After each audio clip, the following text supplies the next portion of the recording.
Chapter 12. In consequence of an agreement between the sisters, Elizabeth wrote the next morning to her mother to beg that the carriage might be sent for them in the course of the day, but Mrs. Bennet, who had calculated on her daughters remaining at Netherfield till the following Tuesday, which would exactly finish Jane's week, could not bring herself to receive them with pleasure before.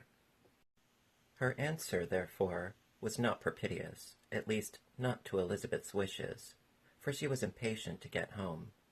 Mrs. Bennet sent them word that they could not possibly have the carriage before Tuesday, and in her postscript it was added that if Mr. Bingley and his sister pressed them to stay longer, she could spare them very well.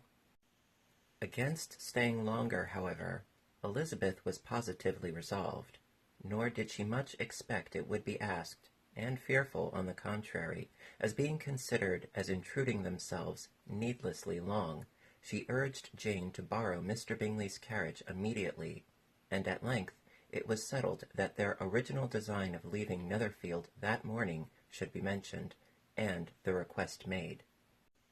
The communication excited many professions of concern, and enough was said of wishing them to stay at least till the following day to work on Jane, and till the morrow their going was deferred.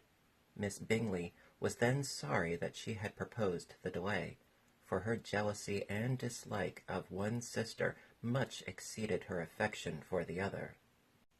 The master of the house heard with real sorrow that they were to go so soon, and repeatedly tried to persuade Miss Bennet that it would not be safe for her, that she was not enough recovered, but Jane was firm where she felt herself to be right.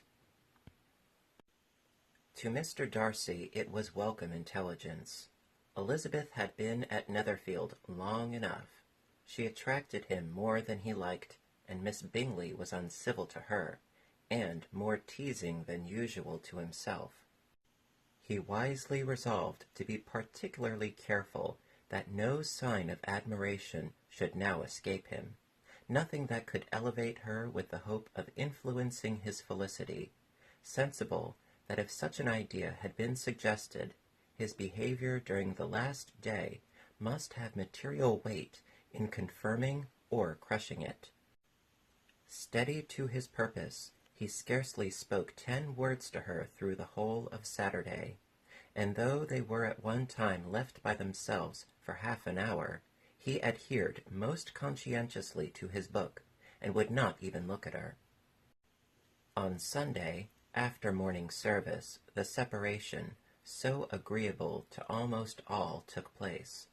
Miss Bingley's civility to Elizabeth increased at last very rapidly, as well as her affection for Jane, and when they parted, after assuring the latter of the pleasure it would always give her to see her either at Longbourn or Netherfield, and embracing her most tenderly, she even shook hands with the former, Elizabeth took leave of the whole party in the liveliest spirits.